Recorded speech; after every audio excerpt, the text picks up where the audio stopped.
Assalamualaikum warahmatullahi wabarakatuh. Waalaikumsalam warahmatullahi wabarakatuh. Alhamdulillahirabbil alamin wassalatu wassalamu ala asyrafil anbiya'i wal mursalin alihi washabihi rasulillah ajmain.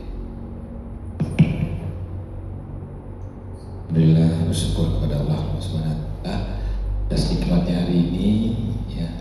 Selawat kepada Nabi Allahumma shalli ala sayyidina Muhammad wa ala sayyidina Muhammad.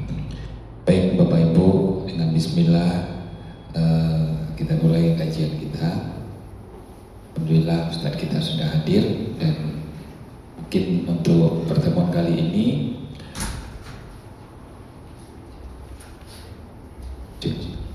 karena banyak juga teman-teman saat ini yang sedang di kayu tanam ya, ada acara yang sama, tapi gak apa-apa, kajian kita tetap lanjut. Semoga yang masih dalam perjalanan bisa hadir untuk bersamai kajian kita ini. Untuk tidak memperpanjang mukadimah, kita silakan kepada Ustadz kita, semoga orang Ustadz Febri untuk mengisi kajian kita siang ini. Dan Ustadz, kita persilakan.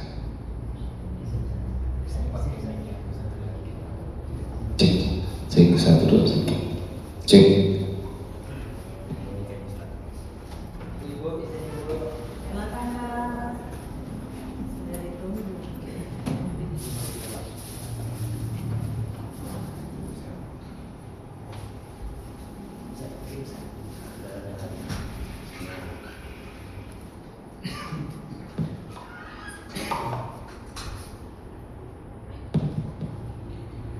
Bismillahirrahmanirrahim. Assalamualaikum warahmatullahi wabarakatuh. Waalaikumsalam warahmatullahi wabarakatuh. Alhamdulillahilladzi anzalal Qur'an hudan linnasi wa bayyinatin minal huda wal furqan. Asyhadu an la ilaha illallah wahdahu la syarikalah wa asyhadu anna sayyidana Muhammadan rahmatan lil alamin.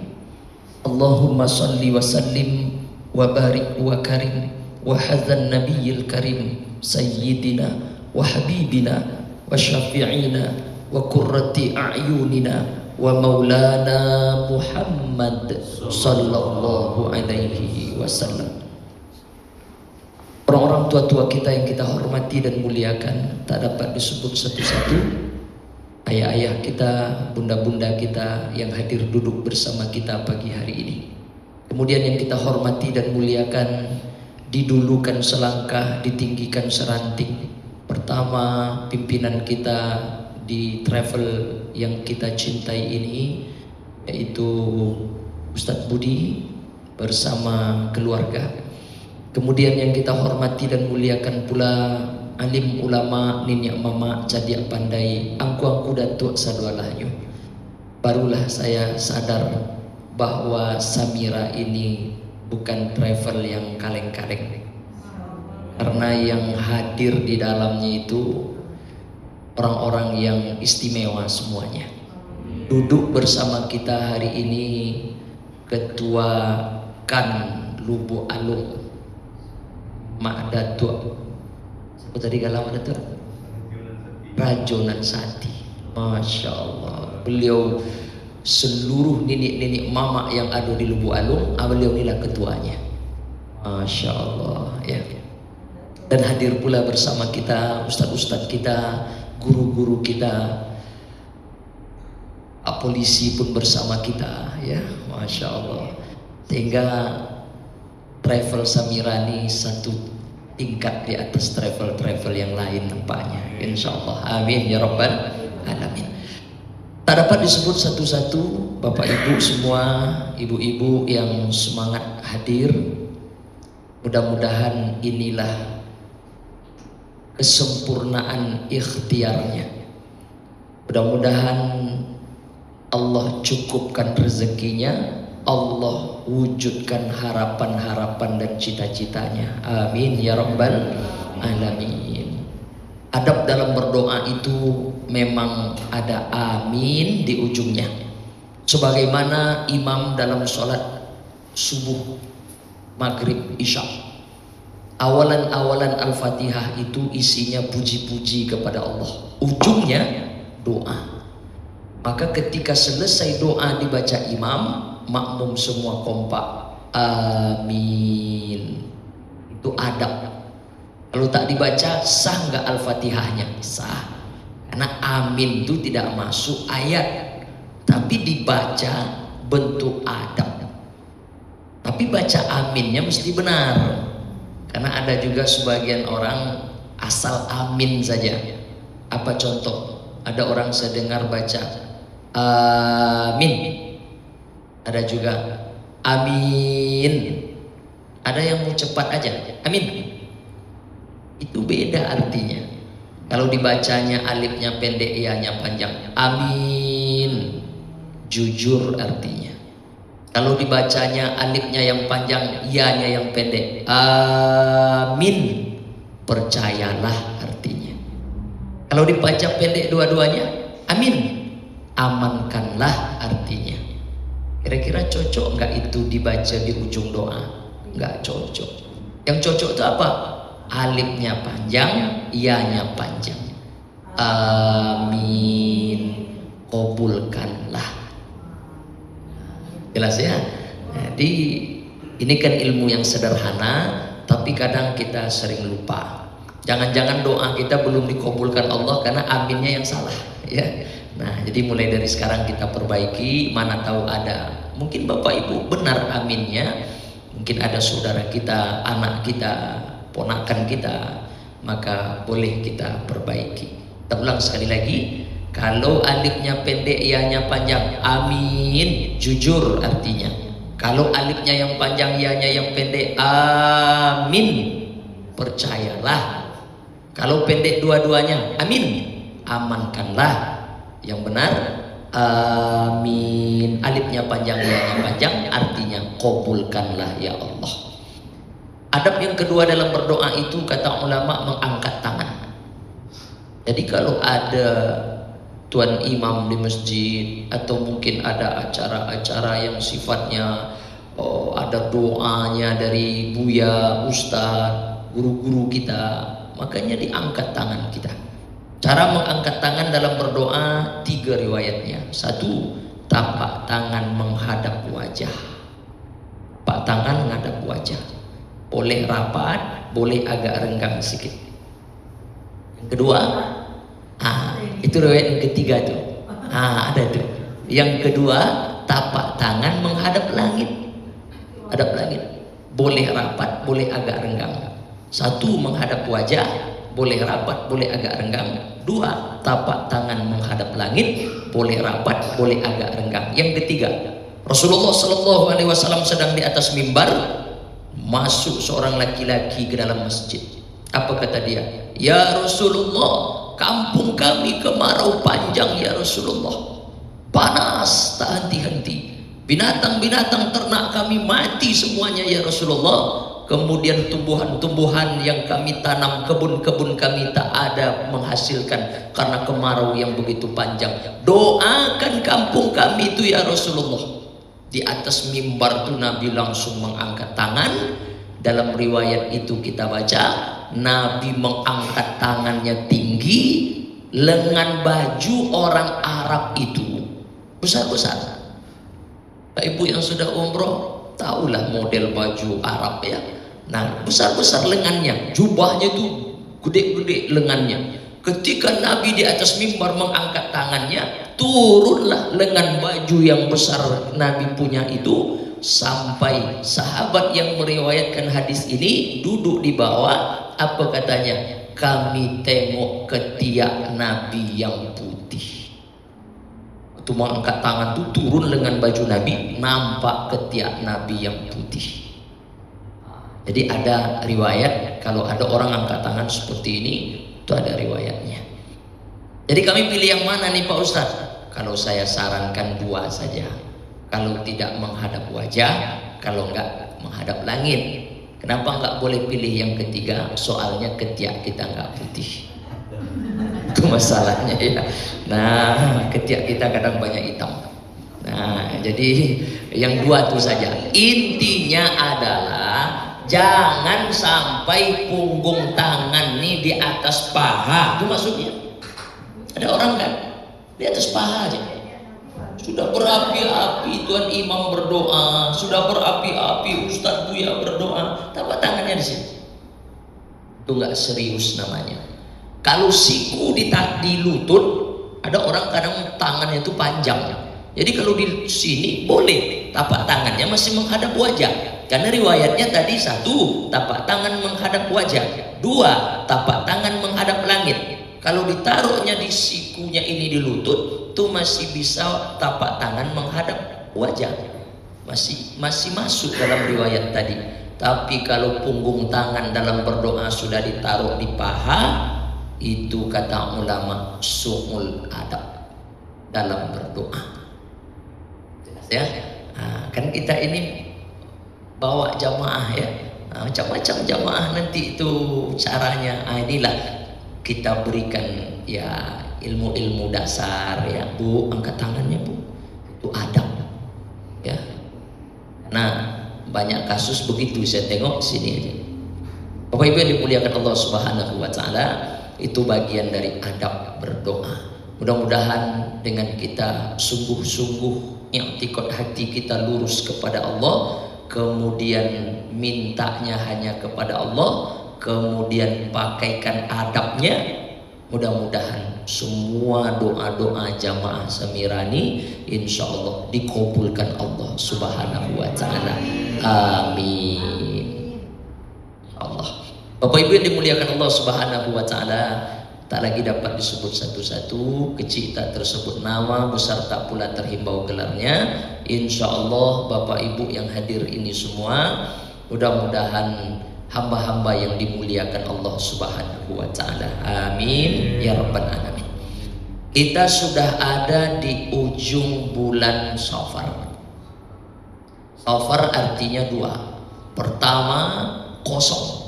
Safar bulan kedua dalam kalender Islam. Pertama artinya kosong. Kenapa Safar disebut kosong? Karena rupanya di bulan ini dulu orang Arab Mekah itu pergi keluar mencari macam-macam, berniaga, mencari dinar, dirham. Dulu duit di zaman itu cuma 2, kepingan cuma, duit kertas tak ada. Kepingan emas namanya dinar, kepingan perak namanya dirham. Jadi kalau ada jamaah Samirani namanya Bu Dinar, itu banyak gelang emasnya. Dan dinar itu artinya emas. Nah, kepingan perak namanya dirham. Mereka keluar dari Mekah itu mencari penghidupan, mencari dinar dirham, sehingga nampak-nampaknya Mekah itu kosong.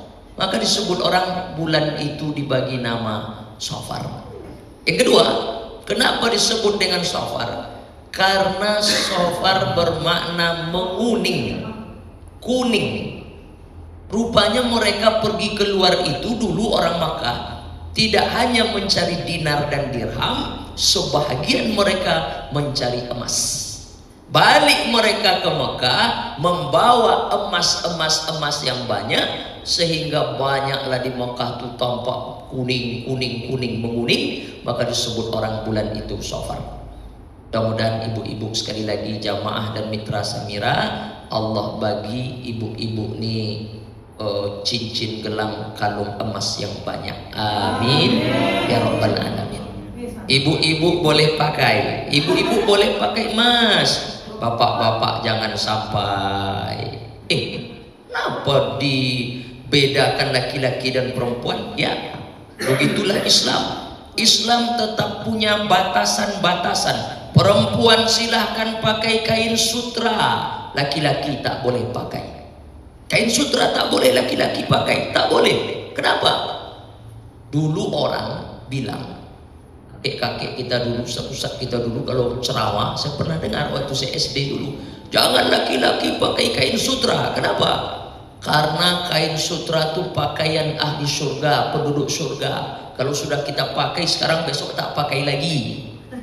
Nah, itu dulu kita dengar ya. Rupanya setelah diriset sama orang, Dulu kan penelitian riset-riset itu nggak seperti ini. Sekarang canggihnya zaman luar biasa. Diriset oleh orang. Kenapa Nabi melarang laki-laki pakai kain sutra?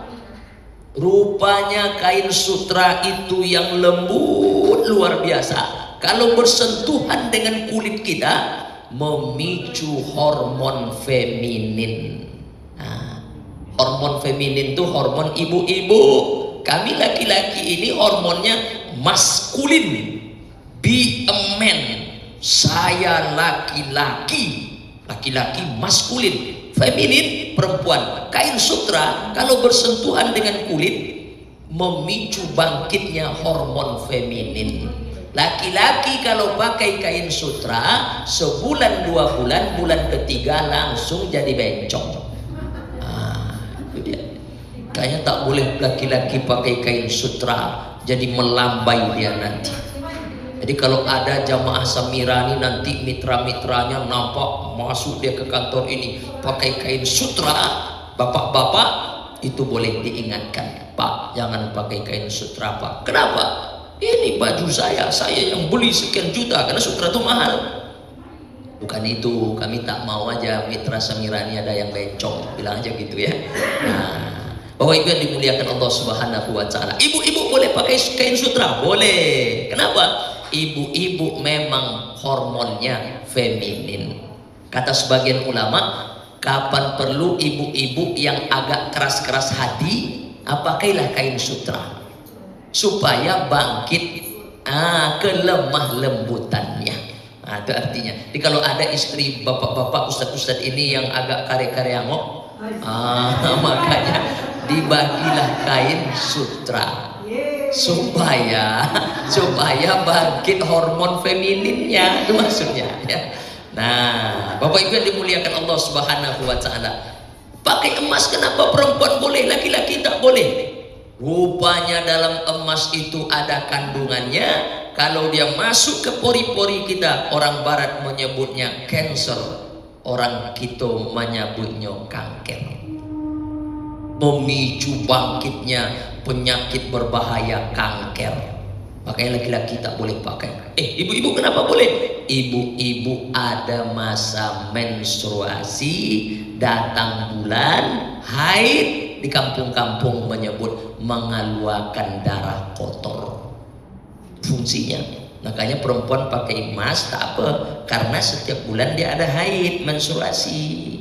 Tapi ada saya tengok Pak Ustaz, bapak-bapak pakai emas dia. Mungkin bapak yang satu itu ada haidnya. Mana tahu kan. Nah, jadi gitu aja. Nah, jadi kalau kan jamaah Samirani gini, saya pernah tahu ya, Samira itu akan menyeimbangkan dunia dan akhirat. Di satu sisi bisa umroh berkali-kali, di sisi lain berpotensi jadi kaya raya. Amin ya Rabbal.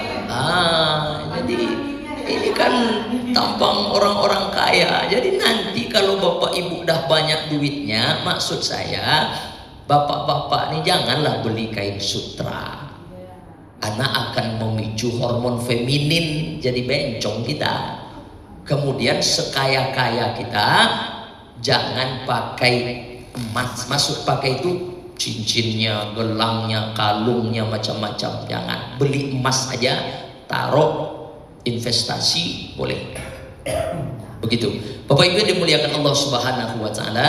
Nah, jadi safar itu artinya kosong, yang kedua artinya menguning. Tapi bulan safar ini akan segera kita tinggalkan dan kita masuk pada bulan yang ketiga dalam Islam, namanya Rabiul Awal. Saya nak ingin cerita sedikit tentang Rabiul Awal ini, asbab apa? Jangan nanti Bapak Ibu karena terlalu larut dengan euforia Agustusan, lupa dia bahwa ternyata bulan yang bersamaan dengan Agustus ini ada juga yang istimewa, namanya Rabiul Awal. Kenapa bulan itu istimewa Pak Ustaz? Dulu bulan Rabiul Awal itu bulan biasa-biasa saja, sama dengan Ramadan. Ramadan bulan biasa-biasa. Kenapa Ramadan menjadi istimewa? Karena Ramadan dipilih sebagai bulan pertama kali Al-Quran diturunkan. Syahrul Ramadan alladzi unzila fihil Quran. Menjadi istimewa dia karena pertama kali Quran itu turun di bulan Ramadan. Rabiul Awal tadinya bulan biasa-biasa saja, tapi menjadi istimewa dia. Kenapa? Dipilih oleh Allah bulan Rabiul Awal itu sebagai bulan kelahiran Rasulullah sallallahu alaihi wasallam. Allahumma salli ala Sayyidina Muhammad wa ala ali Sayyidina Muhammad. Tidak bercanggah ulama, kata orang Malaysia, tidak berselisih pendapat ulama tentang bulan kelahiran Nabi. Tak ada ulama mengatakan Nabi Muhammad itu lahir bulan Ramadan, tak ada. Nabi Muhammad itu lahir bulan Zulqa'dah, tak ada. Nabi Muhammad itu lahir bulan Muharram, tak ada. Semua ulama mengatakan sepakat Nabi Muhammad dilahirkan di bulan Rabiul Awal. Masalah bulan satu, masalah hari satu, itu nggak ada yang bercanggah, tak ada yang berselisih pendapat. Nabi lahir hari apa? Senin. Tak ada yang mengatakan Nabi lahir hari Jumat, tak ada. Nabi lahir hari Selasa, tak ada. Semua ulama sepakat. Dan dalam banyak sirah-sirah nabawiyah yang ditulis oleh ulama-ulama ahli-ahli sejarah, salah satunya yang ditulis oleh Syekh Syafi Rahman Al-Mubarakfuri. Apa istimewanya kitab yang ditulis oleh Syekh Syafi Rahman Al-Mubarakfuri itu, Pak Ustaz? Nama kitabnya Ar-Rahiq Al-Makhtum. Pernah dibuat dulu lomba menulis sejarah Nabi di Makkah Al-Mukarramah, lomba menulis sejarah Nabi, musabaqah tilawatil Quran, MTQ namanya, MTQ, lomba orang siapa yang paling bagus bacaan Qurannya, bagus. Dulu pernah dibuat musabaqah sirah nabawiyah, lomba menulis sejarah Nabi dari awal lahir sampai Nabi meninggal. Diikuti 150 negara. Juara satu dari lomba itu Syekh Syafi Rahman Al-Mubarakfuri, orang India, dan punya kitab itu namanya Ar-Rahiq Al-Makhtum. Di situ kita baca Nabi Muhammad lahir hari Senin, bulannya Rabiul Awal. Yang berselisih pendapat ulama itu tanggal ada berbeda pendapat. Ada yang mengatakan Nabi Muhammad itu lahir tanggal 9. Dalam Ar-Rahiq Al-Makhtum Nabi Muhammad lahir tanggal 9. Tapi dalam kitab sirah yang lain Nabi Muhammad ada yang menyebut lahir tanggal 10, ada yang menyebut lahir tanggal yang masyhur tanggal 12 Rabiul Awal, harinya hari Senin. Nah, bulan Rabiul Awal itu menjadi istimewa karena dipilih oleh Allah sebagai bulan Maulid. Ada maulid, ada maulud. Atau apa bedanya, Bu? Mana tahu nanti ada orang ngajak Ibu, Bu, besok kita acara ke Masjid Anu ya. Apa acaranya, Bu? Besok kita acara maulid Nabi Muhammad Sallallahu Alaihi Wasallam. Ada lagi jamaah lain ngajak, Bu, besok kita acara ke surau sana ya. Apa acaranya? Besok ada acara maulud Nabi Muhammad Sallallahu Alaihi Wasallam. Ini ngomong maulid, ini ngomong maulud, apa bedanya? Maulid artinya waktu kelahiran. Itu artinya boleh jamnya, boleh harinya, boleh bulannya, boleh tahunnya. Maulid. Maulud sosok yang dilahirkan itu. Kalau disebut orang maulid Nabi Muhammad Sallallahu Alaihi Wasallam, ya berarti yang dimaksudnya adalah hari kelahiran Nabi Muhammad. Kalau yang disebutnya maulud Nabi Muhammad Sallallahu Alaihi Wasallam, berarti yang dibicarakannya sosok dari yang lahir itu sendiri. Dua-duanya boleh pakai. Yang pula nanti ibu dikirim orang surat, misalnya pengurus masjid kirim surat, saya tak maulah datang acara maulid kok dibilangnya maulud.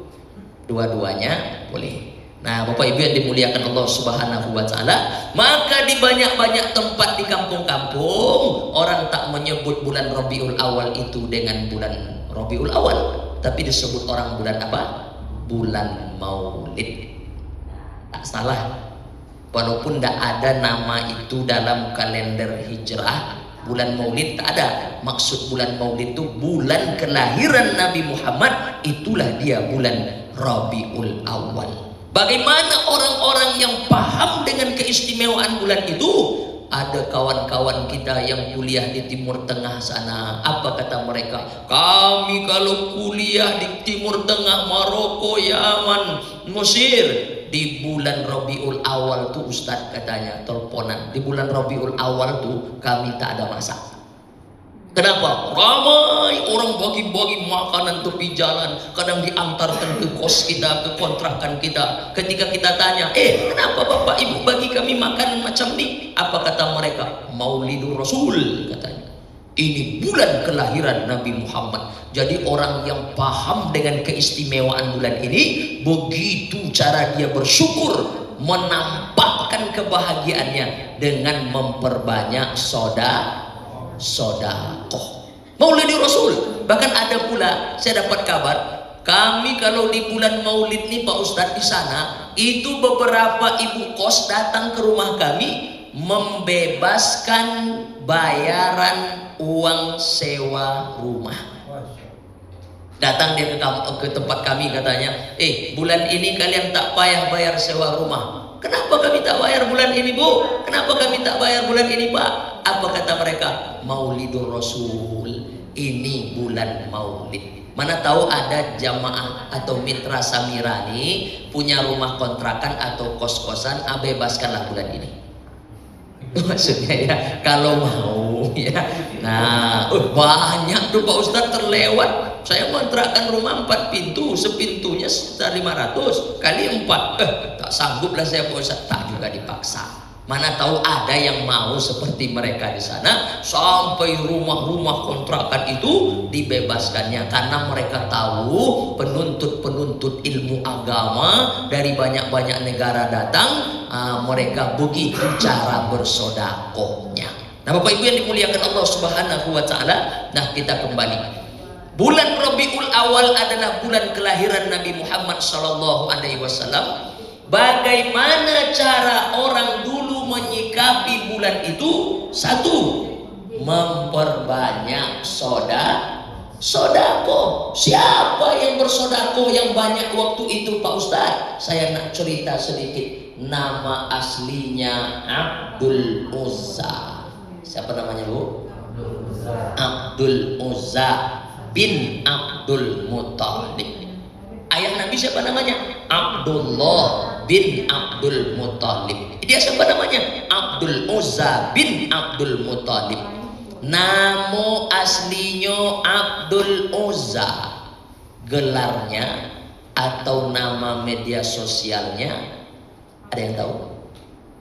Abu Lahab. Kenapa dia disebut Abu Lahab? Abu Lahab itu artinya Abu bapak, Lahab api yang menyala-nyala. Jadi api itu kan gagah. Jadi kalau Abdul Uzza itu datang, orang tercengang menengok wibawanya, gagahnya, hebatnya, macam api. Itu hebatnya anak Abdul Muttalib yang satu itu, namanya Abdul Uzza. Kalau dia datang, kata orang Abu Lahab, Abu Lahab, Abu Lahab, karena dia macam api, gagah perkasa, wibawa, ganteng. Tapi kalau ada ibu-ibu agak ganteng lakinya, panggillah Abu Lahab. Kalau mau ya, kalau tak mau tak apa-apa juga. Nah, jadi Abu Lahab itu gelar. Namanya Abdul Uzza. Mana tahu ada ustaz lain nanti yang ceramah depan Bapak Ibu disebutnya Abdul Uzza. Nah, itu artinya Abu Lahab. Nah, Bapak Ibu yang dimuliakan Allah Subhanahu wa taala, Abu Lahab punya adik kandung namanya Abdullah, ayah Nabi. Rupanya Abdullah ini baca dalam syair yang ditulis oleh Abu Ja'far Al-Barzanji. Kita menyebutnya syair Al-Barzanji. Syahrani, 2 bulan Aminah hamil, Abdullah meninggal. Jadi kalau Bapak Ibu mau tanya, Ustadz katanya Nabi Muhammad itu anak yatim. Betul. Sejak kapan Nabi itu yatim Pak Ustadz? Tak ada apa-apanya dengan anak-anak sekarang. Kita jadi yatim kapan? Usia kita 4 SD. Anak-anak sekarang jadi yatim kapan? Ketika dia kelas 2 SMA. Anak-anak sekarang jadi yatim kapan? Ketika dia semester 6 kuliah. Nabi 2 bulan dalam kandungan emak sudah jadi yatim. Makanya Nabi sampai-sampai mengatakan apa? Ana wa kafilul yatim. Kafil, apa arti kafil? Kafil artinya tidak menyantuni anak yatim sekali sebulan. Enggak. Jadi kalau ada orang mengatakan ana wa kafilul yatim, aku bersama orang yang menyantuni anak yatim, salah. Yang benar itu apa? Aku bersama orang yang peduli, yang berkasih sayang saban hari dengan anak-anak yatim. Jadi tidak menyantuni anak yatim sekali setahun, bertumpuk kas anak yatim di masjid. Saya akan ceramah keliling masjid. Ada masjid itu kas anak yatimnya Pak Budi sampai 100 juta lebih. Bangga nih. Kas anak yatim kita sudah mencapai angka 115 juta. Itu apa ditumpuknya? Apakah anak yatim itu makannya hanya sekali setahun di bulan Muharram atau di tanggal 17 Ramadan? Kan pembagian harta anak yatimnya, orang nyumbang untuk anak yatim itu kan harta anak yatim. Nah, ternyata makna kafil tidak itu. Kafil itu apa? Yang peduli, yang sayang, yang memperhatikan. Itu artinya ana wa kafilul yatim, kata Nabi. Karena Nabi yatim, maka Nabi dekat sekali dengan anak yatim. Dan orang-orang yang berkasih sayang dengan anak yatim diangkat oleh Nabi jarinya seperti ini. Ana wa kafilul yatim, aku bersama orang yang berkasih sayang dengan anak yatim. Diangkat Nabi jarinya seperti ini. Dalam hadis itu direnggangkan Nabi sedikit. Renggang sedikit. Diangkat Nabi, direnggangkan sedikit. Kahataini fil jannah. Seperti ini nanti di surga bersamaku, kata Nabi. Jadi kalau ada bapak ibu tanya-tanya dari sekarang, Ustaz, saya ingin masuk surga itu VVIP Pak Ustaz. Kalau umroh di Samira paketnya mau yang apa yang tertinggi? Majok. Saya nggak mau paket sukari, nggak mau paket yang rendah-rendah, semua majok. Nah begitu ya. Nah kita contohkan ke travel kita. Nah saya ingin masuk surga itu VVIP Pak Ustaz. Satu level surga saya dengan Nabi Muhammad. Boleh nggak Pak Ustaz? Boleh. Gimana amalnya Pak Ustaz? Nih amalnya dibocorkan oleh Nabi.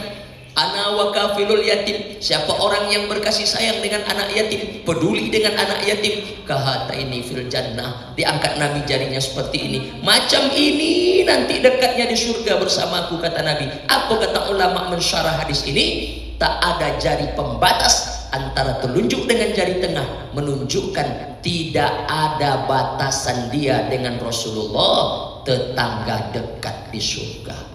Amin ya rabbal alamin. Nah Bapak Ibu yang dimuliakan Allah Subhanahu wa ta'ala, Nabi 2 bulan sudah jadi yatim. Jadi yatim piatu kapan? Umur 6 tahun. Umur 6 tahun TK lah hari ini ya. Coba tengok anak-anak TK masih lucu-lucu ya. Itu di usia itu Nabi udah nggak ada ayah, Nabi udah nggak ada mak. Kapan Nabi menjadi piatu Pak Ustaz? Yatim 2 bulan dalam kandungan. Setelah menengok anak TK kan sudah mulai kuat kakinya, diajak jalan. Apa kata Aminah? Nah, ayolah mak ajak untuk menengok kuburan ayah. Ziarah pertama kali Nabi mau menengok kuburan ayah. Malang tak dapat ditolak, mujur tak dapat diraih. Baru saja tertengok kuburan ayah di Madinah itu, mau balik lagi dari Madinah ke Mekah. Antara Makkah dengan Madinah ada satu kampung namanya Abawa. Tiba-tiba Aminah sakit. Sakit itu ternyata sakit yang langsung merenggut nyawa. Meninggal pula di Abawa. Apa yang terjadi? Pergi dalam keadaan yatim, pulang sudah yatim piatu. Itulah Rasulullah Sallallahu Alaihi Wasallam. Makanya Nabi itu nanti, kata sebagian ulama dalam mensyarah hadis-hadis Nabi yang banyak terkait masalah anak yatim, tetangga Nabi yang paling dekat di surga itu nanti adalah orang-orang yang memang peduli dengan anak-anak yatim, apalagi yatim piatu. Kenapa? Karena dari usia 6 tahun Nabi sudah merasakan pahitnya tak ada ayah. susahnya tak ada ibu. Nah Bapak Ibu yang dimuliakan Allah, mudah-mudahan jamaah Samira Allah lapangkan rezekinya, Allah banyakkan hartanya, kemudian semua jamaah ini tidak lupa dengan anak-anak yatim.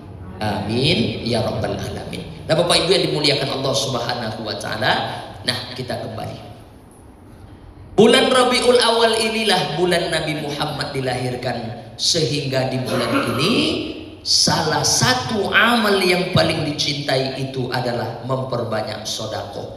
Abdul Uzza Abu Lahab sama orangnya. Abdul Uzza nama aslinya, Abu Lahab nama TikToknya, nama kerennya. Kenalan sama orang jangan satu namanya. Pernah saya punya pengalaman, saya ngaji di satu masjid, datang ibu-ibu semangat, Ustaz jadi aku ya? Iya ibu. Kita nggak berkawan di Facebook Pak Ustaz. Aduh entahlah, saya banyak kawan di sana. Siapa nama ibu? Mohon maaf kalau ada kesamaan nama. Suryani namanya. Saya Suryani Pak Ustaz. Oh ayolah nanti saya tengok ya Bu ya. Saya agak buru-buru ini. Oh sampai rumah saya tengok lah. Saya cari tak ada jumpa. Akhirnya saya chat lagi. Mohon maaf ibu, saya tak jumpa nama ibu di Facebook dan foto profil ibu saya nggak tahu. Apa kata ibu tuh? Ustadz, saya di Facebook namanya nggak Suryani, nama asli saya Suryani, nama di Facebook beda. Siapa nama ibu di Facebook? Gadis manja.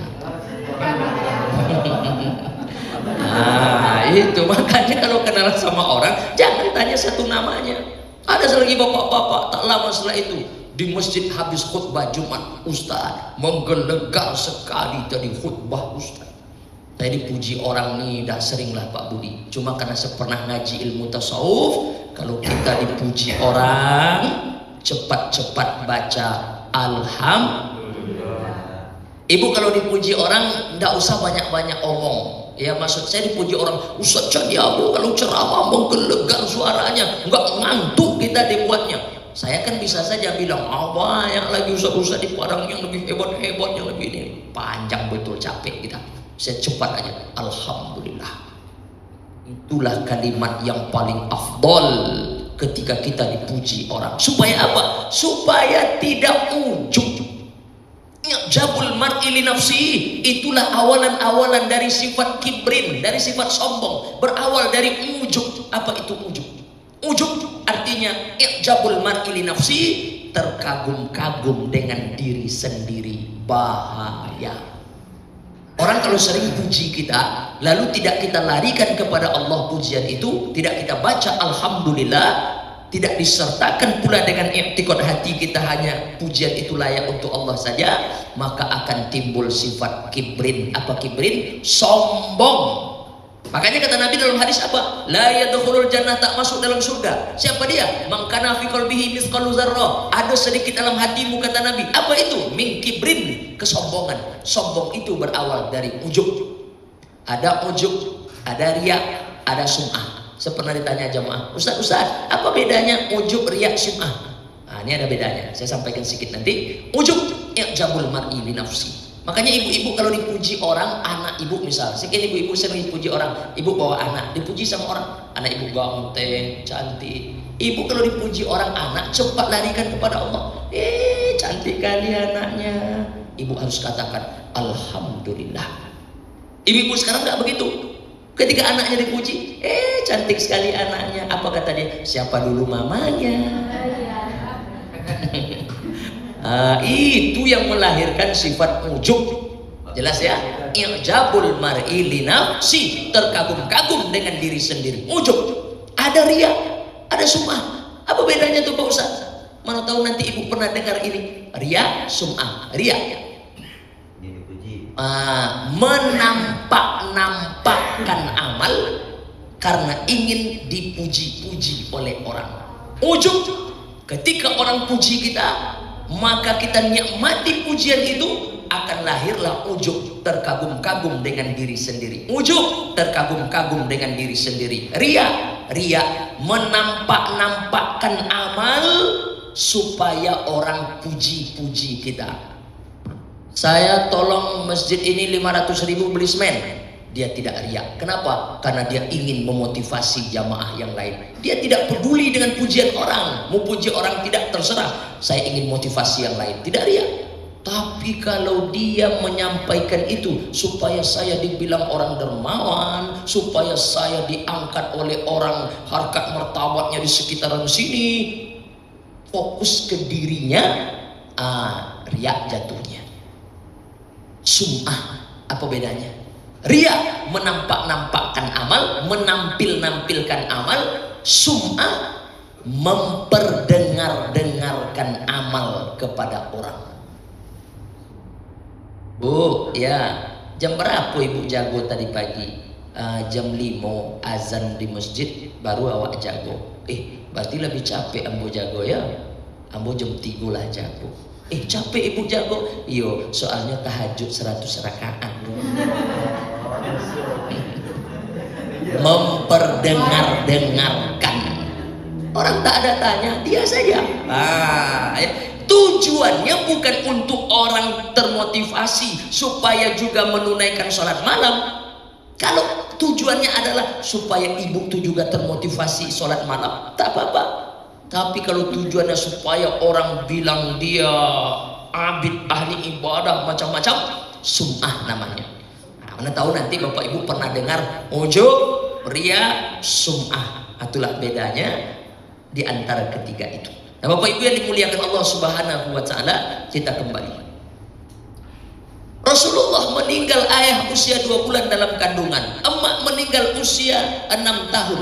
Yatim piatu di usia 6 tahun. Ketika Nabi di kandungan 2 bulan, Aminah sudah sebatang kara sendiri. Lama-lama tentu hamil ini semakin besar.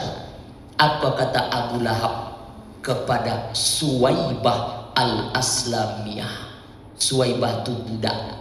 Dulu di zaman dulu tuh ada perbudakan, dan budak tuh boleh diperjualbelikan di pasar ungkas. Harganya paling rendah 100 juta dulu sebelum Islam datang. Nah, ada budaknya. Karena Abu Lahab tuh kaya raya, waga, pokoknya tokoh masyarakat lah di sana. Ada budaknya, Suwaibah namanya. Suwaibah, ya, tolong kau jaga adik iparku Aminah. Dia tinggal sendiri, hamilnya semakin besar, lakinya sudah lama mati. Abdullah sudah lama meninggal, kasihan kita. Jaga adik iparku ya. Dijagalah sama Suwaibah itu sampai Aminah melahirkan. Hari Senin subuh tanggal 12 Rabiul Awal Nabi Muhammad lahir.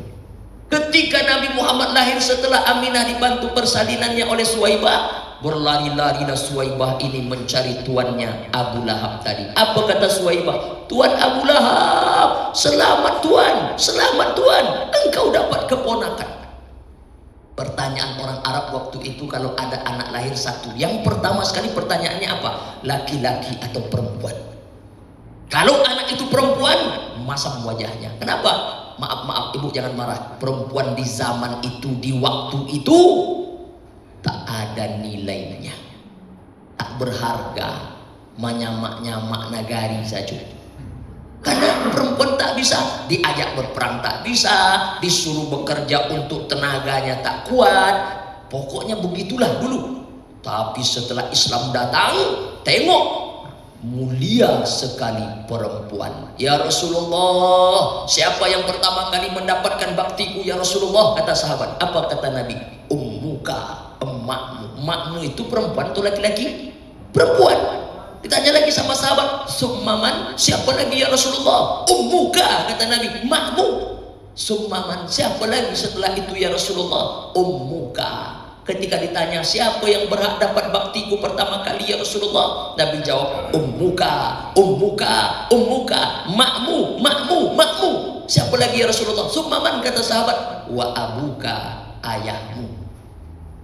Cukuplah itu menggambarkan keistimewaan dan kemuliaan Islam, perempuan dalam Islam. Saking mulianya perempuan, 114 surat dalam Al-Quran ditaruh pada surat yang keempat. Nama surat itu An-Nisa. Apa artinya? Perempuan-perempuan. Tak ada satupun nama surat dalam Quran Ar-Rijal. Laki-laki tak ada. Ada tak nama surat? Surat apa nih? Surat Ar-Rijal, surat laki-laki tak ada. Cukuplah itu menggambarkan kemuliaan perempuan. Nah, Bapak Ibu yang dimuliakan Allah Subhanahu wa taala, bahkan kata Nabi, besok di hari kiamat ada orang yang nak mendahului aku masuk surga, kata Nabi. Di sini dapat dijawab, ternyata yang masuk surga setelah Nabi Muhammad pertama kali, Nabi laki-laki. Setelah Nabi siapa? Bukan laki-laki, perempuan. Ada seorang perempuan, kata Nabi, ingin mendahului aku masuk surga. Tengok, mau didahuluinya Nabi. Artinya apa? Tapi tentu nggak bisa, karena Nabi Muhammad mesti pertama kali dulu masuk surga, barulah yang lain ikut. Nah, tapi begitu dekatnya dia dengan Nabi, di belakang Nabi bukan laki-laki, perempuan. Lalu Nabi cakap sama dia, apa dulu amalmu di dunia sampai-sampai begitu dekat engkau di belakangku mau masuk surga? Jawabannya kembali ke cerita awalan tadi. Aku dulu menikah ya Rasulullah, kemudian kami punya anak, lalu suamiku meninggal. Anak yang bersama dia itu anak apa namanya? Anak yatim. Aku jaga anak itu baik-baik, aku sekolahkan, aku didik baik-baik sampai besar menjadi anak baik, sampai kunikahkan dengan orang yang baik-baik, sampai mati anak itu berbuat baik. Itulah amalnya. Insya Allah, kalau anak kita saja yang yatim kita jaga baik-baik, itu balasannya. Apalagi ini nggak ada sangkut menyangkut sama sekali dengan kita, entah anak-anak siapa, tapi dia yatim, tapi dia piatu, kita bantu, kita tolong, tentu sangat is the best sekali, luar biasa. Nah Bapak Ibu yang dimuliakan Allah Subhanahu wa taala, kita kembali. Setelah itu apa kata Suwaibah? Keponakanmu itu laki-laki wahai Tuan Abu Lahab.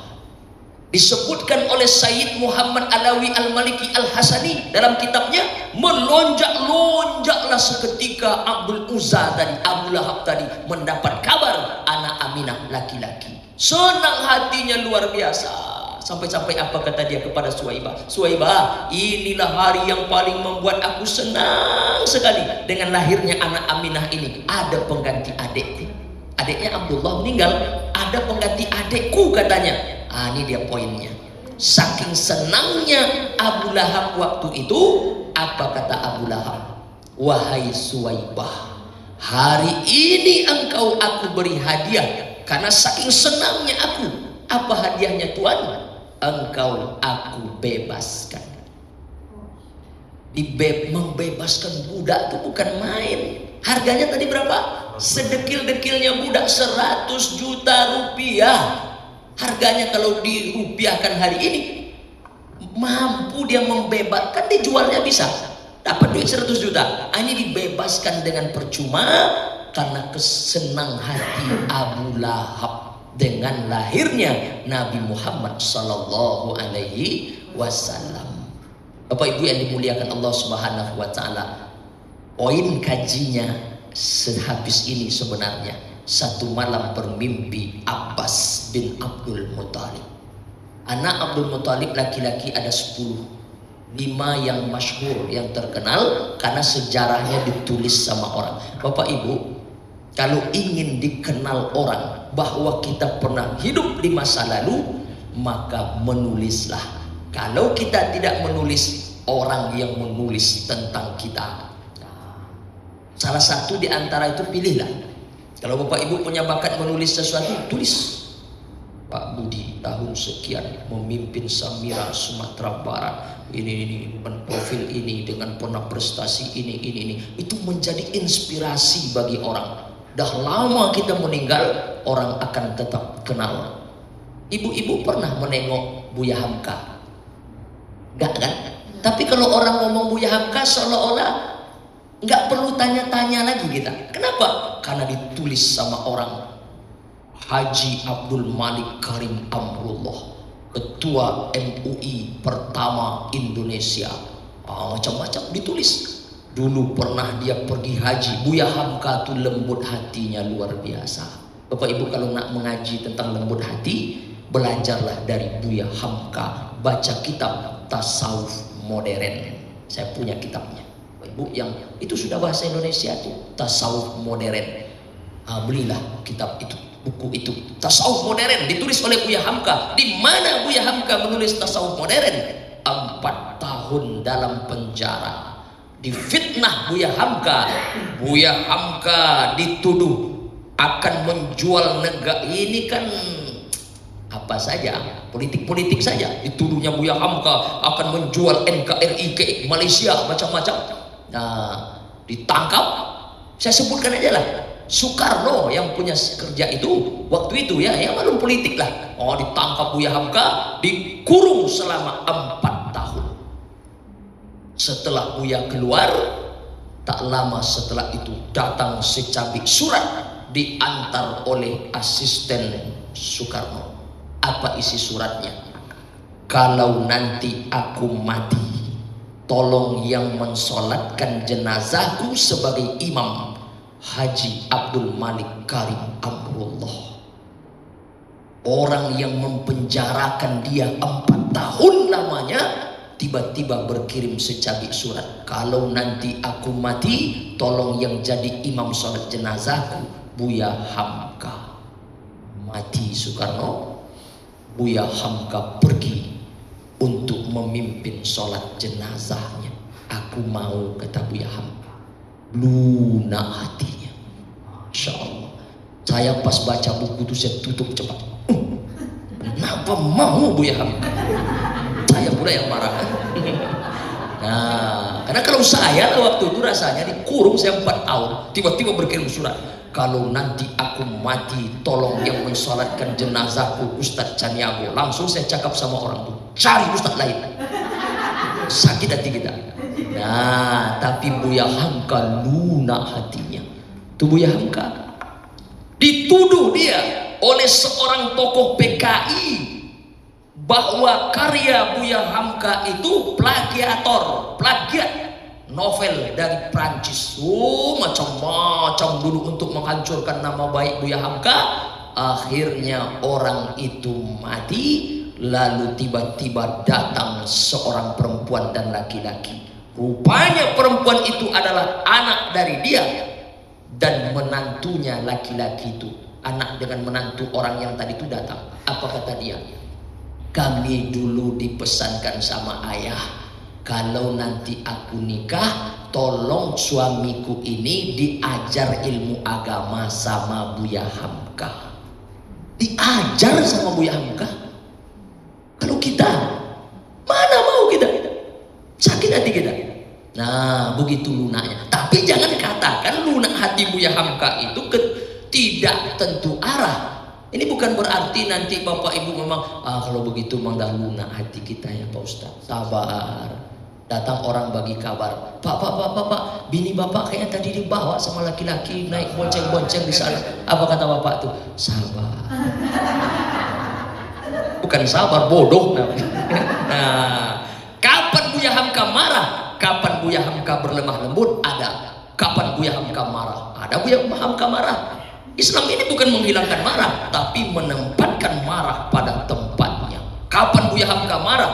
Baca kitab, baca buku judulnya Ayah yang ditulis oleh anak kandung Buya Hamka, Irfan Hamka namanya. Catat nama bukunya, beli nanti.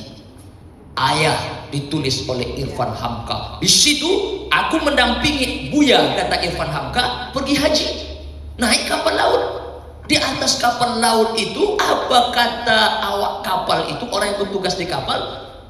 Jangan sholat jamaah di kapal, sholat sendiri-sendiri dalam kamar. Dikadukan orang kepada Buya Hamka, Buya, kita ndak boleh sembahyang jamaah di atas kapal do Buya. Kece orang tu tadi sholat sesorang-sorang dalam kamar. Jangan sholat jamaah di kapal. Merah wajah Buya Hamka. Mana orangnya, kata Buya Hamka? Itu orangnya Buya. Panggil sama Buya. Sini, kata Buya. Apaan kurang aja, amaan kurang aja. Itu sama, itu isinya di buku Ayah itu. Itu kata Buya Hamka. Apaan kurang aja, amaan kurang aja, kata Buya Hamka. Jadi Buya Hamka itu marah ketika tersangkut agama. Tapi kalau pribadinya Buya Hamka lunak hatinya. Nah, Bapak Ibu yang dimuliakan Allah Subhanahu wa taala, mudah-mudahan mitra-mitra Samirani macam Buya Hamka itulah lunak hatinya. Amin ya rabbal alamin. Saya nggak pernah marah Pak Ustadz kalau diri saya dihina, tapi kalau Travel Samira dihina bangkit semangat saya membelanya. Itu maksudnya. Nah, karena bukan pribadi kita, ini korok kami nih Pak Ustadz. Itulah maksudnya kira-kira ya. Nah Bapak Ibu yang dimuliakan Allah Subhanahu wa Ta'ala, kita kembali ke cerita yang tadi sedikit lagi. Nah, ketika Abbas bermimpi, apa mimpi Sayyidina Abbas? Abdul Uzza direndam Allah di neraka jahanam. No debat. Kenapa no debat? Satu surat untuk dia. Apa suratnya? Al-Lahab. Tabbat siada abi lahabi wa tabb. Hafal Bapak Ibu ayat itu? Dijamin masuk ke dalam neraka. Kita ini insya Allah dijamin masuk surga. Amin ya rabbal alamin. Abu Lahab dijamin. Jadi kalau ada orang, saya agak ragu juga tuh Pak Ustaz, soalnya kan dia paman Nabi. Batallah surat Al-Lahab tuh.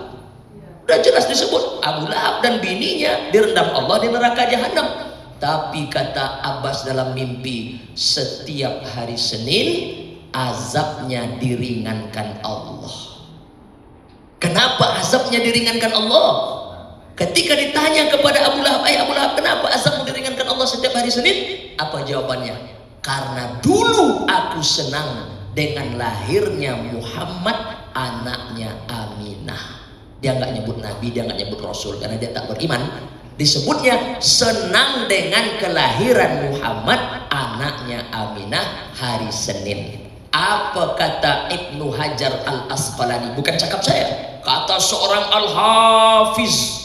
Kalau disebut Al-Hafiz dalam ilmu hadis, itu di dalam kepalanya ini 300.000 hafalan hadisnya. Al-Hafiz Ibnu Hajar Al-Asqalani. Apa kata dia? Kalaulah si kafir Abu Lahab saja yang sudah dijamin masuk neraka, masih Allah ringankan azabnya setiap hari Senin karena senang dengan maulid Nabi Muhammad sallallahu alaihi wasallam. Bagaimana dengan orang yang beriman selama hidupnya, bertauhid kepada Allah, lalu dia senang dengan maulid Nabi Muhammad sallallahu alaihi wasallam. Saya tidak sedang mengatakan Bapak Ibu akan buat acara besar-besaran maulid Nabi. Boleh-boleh saja. Kalau tidak dibuat gimana Pak Ustaz? Ya enggak apa-apa. Tapi setidaknya masuk bulan Rabiul Awal, pahamilah itu bulan kelahiran Nabi Muhammad, dan kita ada kesenangan kita, kebahagiaan kita. Hari ini orang kalau ditanya apa? Bu, apa nikmat yang paling besar rasanya ibu terima hari ini? Rasanya nikmat iman wilah Pak Ustaz. Pak, apa nikmat terbesar yang Bapak terima rasanya hari ini? Rasanya nikmat iman Pak Ustaz. Pertama nikmat Islam, yang kedua nikmat iman. Sekarang pertanyaannya, tahukah kita bagaimana cara beriman kepada Allah? Tahukah kita bagaimana cara berislam ini yang benar? Bahkan Islam ini saja nggak tahu kita sama sekali. Kalau tidak nikmat lahirnya Nabi Muhammad sallallahu alaihi wasallam, karena semua ranji itu dari Nabi Muhammad sallallahu alaihi wasallam. Nah, Bapak Ibu yang dimuliakan Allah Subhanahu wa Ta'ala, maka syukurilah nikmat. Syukur itu artinya menampakkan. Ingat, syukur. Tapi ibu-ibu kalau dengar pengajian tuh janganlah ngantuk-ngantuk. Bukan di sini ya, ada sebagian jamaah ngantuk-ngantuk dia. Begitu saya ngomong, marilah kita bersyukur, ibu tuh agak ngantuk-ngantuk sedikit. Sampai di rumah ditanya lakinya, apa tadi isi ceramah Ustaz Caniago? Dengar-dengar tadi, marilah kita bersyukur. Pikirnya bersyukur, kita ngajaknya bersyukur.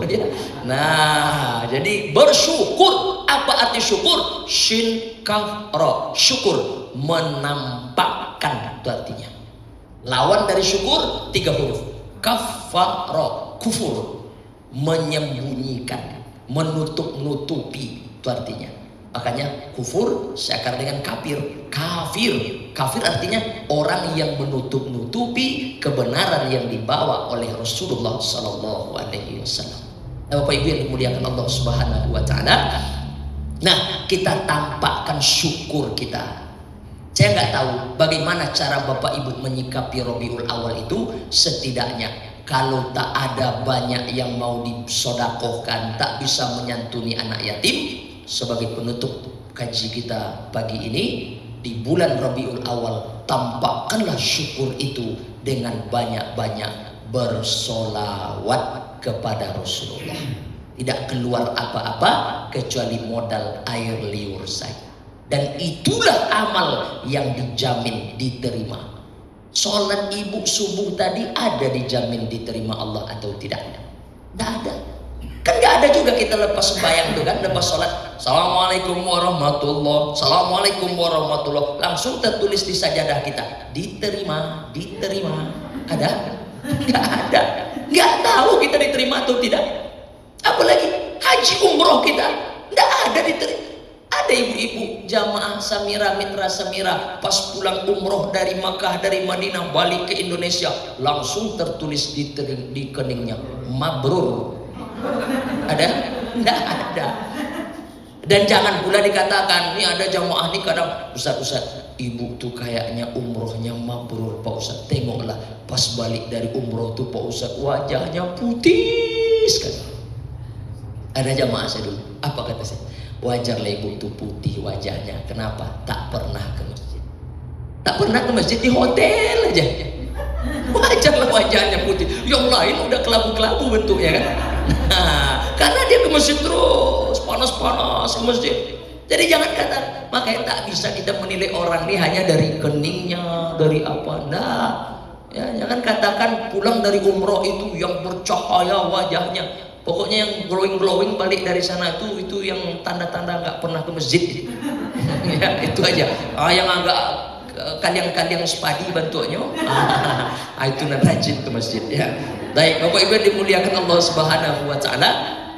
Nah, minimal banyak-banyak bersolawat. Solawat itulah yang pasti diterima. Karena setiap solawat orang-orang yang beriman dibawa solawatnya itu oleh malaikat kemana? Ke makam Nabi Muhammad Sallallahu Alaihi Wasallam di Madinah Al Munawwarah. Makanya Nabi Muhammad itu selalu mendapat kabar terus. Ini kiriman solawat dari jamaah Samira Sumatera Barat di Padang sampai. Makanya besok orang yang paling dekat tegak kakinya denganku, kata Nabi, hadis sahih. Orang yang paling dekat tegak kakinya besok denganku di hari kiamat, kata Nabi. Siapa dia? Orang yang paling banyak solawatnya. Seringan-ringannya solawat, kata Habib Munzir Al-Musawa, bukan cakap saya. Habib Munzir Al-Musawa almarhum dah meninggal. Apa kata beliau? Seringan-ringannya solawat, bacalah Allahumma sholli ala Sayyidina Muhammad wa ala ali Sayyidina Muhammad. Saya tak suka pakai Sayyidina Pak Ustaz. Sah, Allahumma sholli ala Muhammad wa ala ali Muhammad. Silakan pilih, dua-duanya boleh. Nah, minimal itulah yang kita perbanyak besok di bulan Rabiul Awal. 11:30. Barangkali itulah yang dapat disampaikan. Belum. Tanya jawab lagi. Tanya jawab ya. Baik. Kaji mungkin kita cukupkan sampai di situ. Mudah-mudahan bermanfaat. Kita bagi waktu sekitar 10 menit untuk bertanya jawab atau sudah ditulis. Masya Allah. Boleh. Ayo.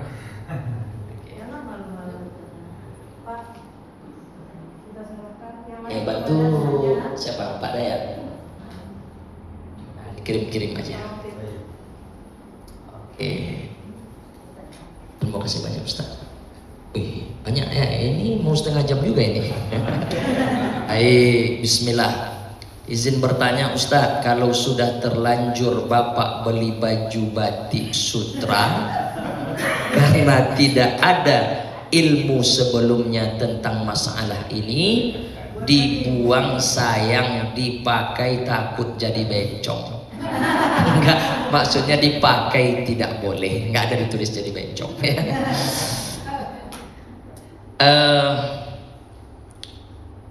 Kalau terkait masalah harta benda, saya pinjam duit orang Pak Ustaz, rupanya karena ya satu dan lain hal tak saya kembalikan sesuai kesepakatan dan orang itu dah meninggal. Gimana caranya? Cari ahli warisnya. Enggak juga jumpa lagi Pak Ustaz, kata orang dah punah keturunannya macam-macam. Gimana caranya? Jangan baca alhamdulillah, alhamdulillah Bapak sudah mati. Serahkan ke masoli ammah, lembaga-lembaga yang dinikmati orang banyak. Boleh yang sifatnya agama, masjid, musola, surau, atau yang bersifat umum, kemaslahatan umat. orang bangun jembatan. Berapa lagi kurang duit? Ini dia. Berapa dulu ibu pinjam duitnya? 500.000. Nyumbang 500.000. Pergi ke masjid, Pak, saya nyumbang 500.000. Duit apa nih bu? Terima aja lah, tidak usah banyak tanya itu. Tidak boleh ibu katakan saya dulu pernah meminjam duit orang Pak, kemudian orang itu tak jumpa lagi, ini saya kembalikan. Tidak usah. Tapi niat hati adalah mengembalikan uang umat kepada umat. Itu kalau terkait duit orang yang terpakai. Tapi kalau masalah ini sama dengan jimat. Ada jamaah bilang, saya dulu dikasih jimat sama orang Pak Ustaz. Apa jimatnya? Adalah, gimana nih Pak Ustaz? Rupanya saya baru tahu sekarang setelah dengar pengajian Ustaz, rupanya syirik luar biasa. Kalau saya lanjutkan pakai jimat itu, la in asyrakta, siapa yang berbuat syirik, la yahbatunna amaluka, terhapus semua pahalanya. Kalau saya serahkan ke orang lain, ngalir dosanya. Gimana Pak Ustaz? Kalau masalah jimat, gali lubang dalam-dalam. Jangan tahu orang, jangan nampak sama orang, malam-malam gali, kubur. Jangan ibu ajukan di sungai orang mandi di belakang, nampak sama dia diambilnya, dikubur. Tapi kalau kain sutra ini dikubur sayang juga. Simpan aja lah, tengok aja lah. Kangen bapak tuh bu, bapak kangen lah sama kain sutra bapak. Itu dalam lemari, tengok aja, jangan pakai ya, nanti bapaknya dibencong. Itu caranya ya. Saya tidak tahu siapa ibu yang bertanya. Caranya adalah setrika rapi-rapi, bagus-bagus, pajang-pajang boleh. Yang tak boleh itu tidak ada hadisnya. Dilarang menengok kain sutra, dilarang menengok atau menyimpan kain sutra. Tidak begitu hadisnya. Hadisnya memakai kain sutra. Jelas ya? Simpan aja dalam lemari, tapi jangan pakai. Ya, karena belinya mahal Ustaz. Berapa ibu beli dulu? 3.500.000. Oh, sayang dibuang ya. Oke. Ya. Jangan kasih orang, nanti kawan tuh jadi bencong. Ya. Nah, baik. Assalamualaikum Ustaz. Waalaikumsalam. Apakah batasan untuk wanita dalam memakai perhiasan? Tidak memancing kecemburuan sosial bagi yang lain. Jangan pakai cincin emas sampai 4. 1, 2 paling banyak. Ini sampai orang 4 cincin emas. Bu, di mana kantor Samira bu? Sana. Saya nunjuk lagi, kena 4 cincinnya, setengah kilo. Itu ya rusak hati orang. Pas tertengok sama kawan, kata, degup jantungnya. Itu. Tapi kalau 1, 2 pemanis jari boleh ya. Itu batasannya. Jadi batasannya jangan berlebih-lebihan. Ini pergi acara barali. Ada saya tengok ibu-ibu waktu menyendok nasi itu nampak gaya sendok. Karena gelang emasnya 2 kilo. Pengen nampak sama orang. Itu yang memicu orang yang punya penyakit hasad. Orang tak ada penyakit hasadnya biasa aja. Ada ibu-ibu pakai cincinnya emas 4, disentuh-sentuhnya, cantik ya. Tapi orang yang punya penyakit hasad, makanya saya tanda betul tuh. Kalau saya pengajian ibu-ibu, ada ibu-ibu satu orang duduk paling depan, masam aja wajahnya. Saya pikir dia marah sama saya. Rupanya lama-lama saya tengok, apa lah ibu tuh masam aja wajahnya. Rupanya ibu yang duduk di sebelahnya gamisnya baru. Itu yang ada hasad, rusak hatinya menengok orang lain dapat nikmat. Tapi kalau orang nggak ada hasad, saya kalau hasad saya mungkin nengok Pak Budi ini sakit hati saya nengok. Ganteng, gagah, pimpinan Samira, ya kan? Nah, ya disakit hati kita nengoknya. Ya. Nah, tapi karena hasad tak ada, alhamdulillah, mari kita doakan ya Allah sehat-sehat Pak Budi terus ya Allah. Nah, begitu ya. Nah, baik. Oke. Ada lagi? Cukup? Ada lagi ya? Ini kalau Ustadz yang bertanya cemas saya nih. Baik. Bagaimana kita menjadikan momen Rabiul Awal bukan hanya sebagai seremonial, tetapi sebagai awal perubahan akhlak dan ibadah kita? Ini yang bertanya ini Bu Guru ya, saya kayak gini bahasanya. Bahasanya luar biasa. tetapi sebagai awal perubahan akhlak dan ibadah kita, undang ustadznya yang menceritakan tentang sirah nabawiyah. Itu salah satu.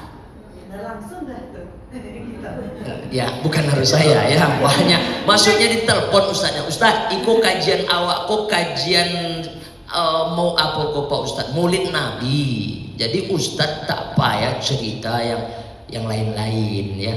Maksudnya ngomong aja itu, Ustadz ini ceramah kita nih tentang itu Pak Ustadz. Jadi supaya Ustadz itu cerita tentang bagaimana Nabi Muhammad ya, sehingga ada pembelajaran akhlak di situ. Jadi tidak hanya sebatas seremonial, udah ada musola ibu peringatan Maulid Nabi, dah itu saja. Tapi buatlah sedemikian rupa materi yang disampaikan. Kemudian satu lagi, Bapak Ibu boleh juga dibuat acara-acara yang bisa membina akhlak anak-anak, misalnya lomba, ya bagus, lomba azan misalnya ya, atau lomba, ya itu salah satunya. Jadi tidak hanya sebatas seremonial saja, tapi dibuat yang seperti itu. Baik, ada yang menganggap bahwa perayaan Maulid Nabi itu bid'ah. Inilah yang saya curiga. Itu bagaimana tanggapan Ustaz? Saya cakap begini, tanggal 10 Muharram setiap tahun puasa sunat. Ibu-ibu 10 Muharram puasa sunat kan? Iya, puasa sunat 10 Muharram. Coba kaji dengan ustaz-ustaz kita, kenapa ibu bapak puasa tanggal 10 Muharram. Jadi kalau ada orang yang bid'ah-bid'ahkan Maulid Nabi bid'ah, Isra Mi'raj bid'ah. Kalau bid'ah gimana? Finnar, dalam neraka semuanya. Oh, kalau memang itu dalil yang dipakai, berarti yang akan masuk neraka itu adalah bapak ibu panitia Maulid Nabi. Yang paling panas nerakanya yang ceramah, saya lah.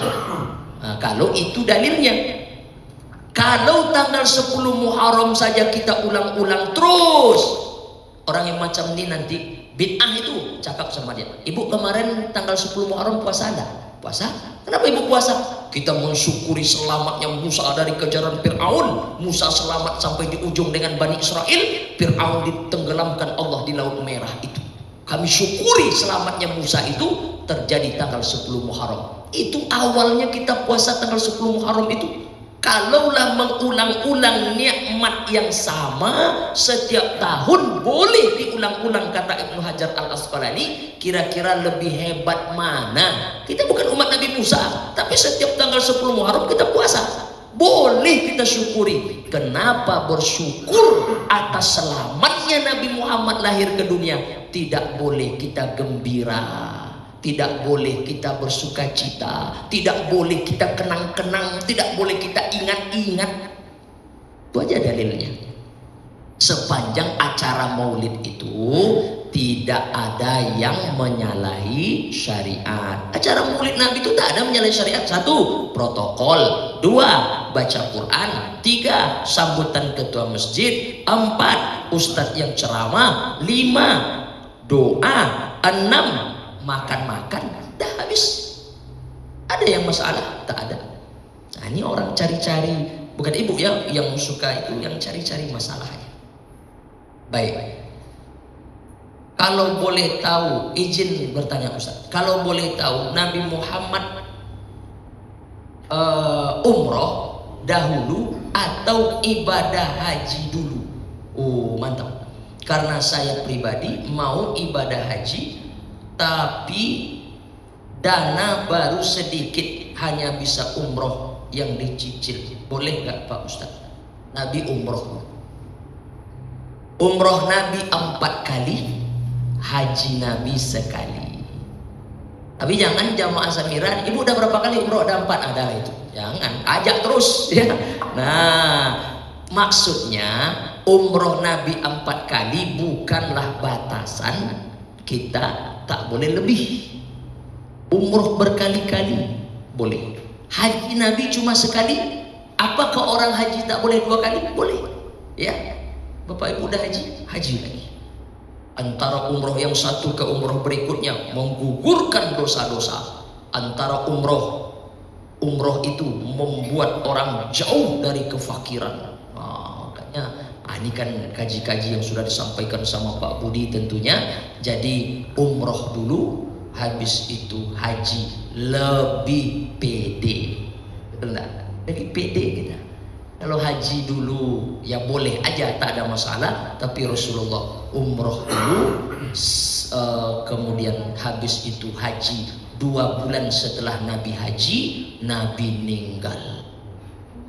Ya, haji wada pertama, wada artinya perpisahan. Habis haji itu Nabi berpisah dengan umatnya. 2 bulan setelah itu Nabi wafat. Karena Nabi lahir di bulan Rabiul Awal, lahir di bulan Rabiul Awal, meninggal juga di bulan Rabiul Awal.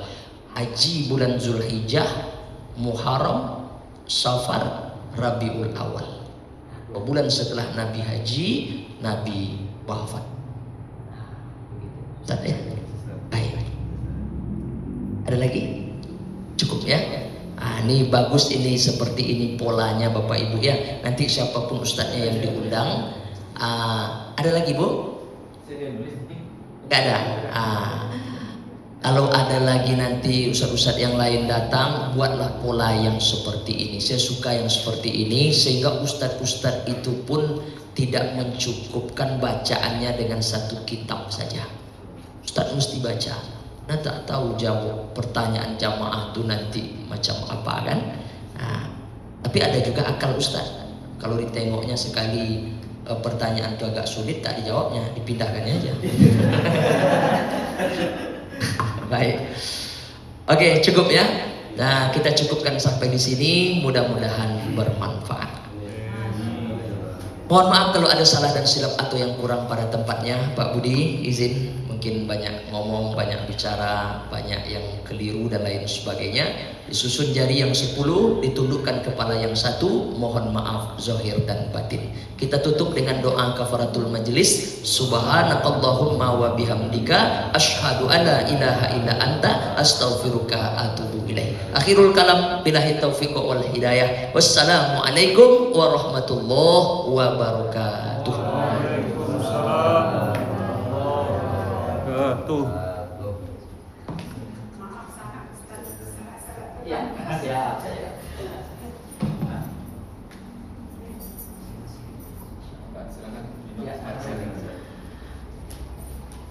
Alhamdulillah.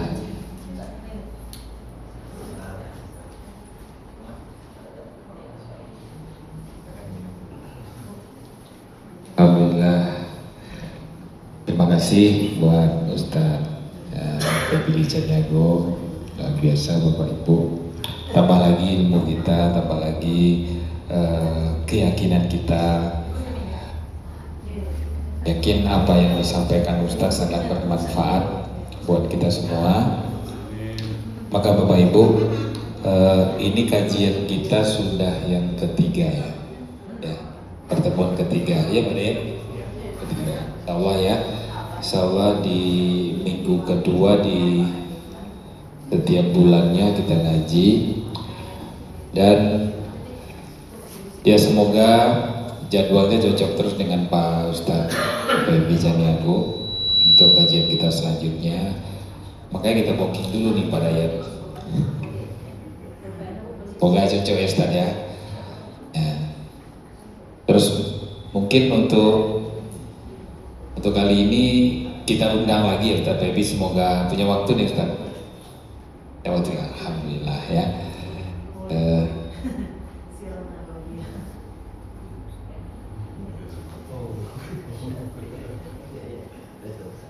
Ya Bapak Ibu ya, jadi seperti biasa setelah kajian kita makan bersama. Semoga kita bisa bersama-sama kali ini dengan Ustadz. Mau menunggu sholat masih lama, bagaimana Bapak Ibu? Sudah siap makanannya? Kalau sudah siap mungkin langsung saja. Kita masih ada waktu 44 menit sebelum zuhur. Jadi sambil santai, mohon dibantu Bapak Ibu menyediakan. Di bawah atau di atas? Di bawah?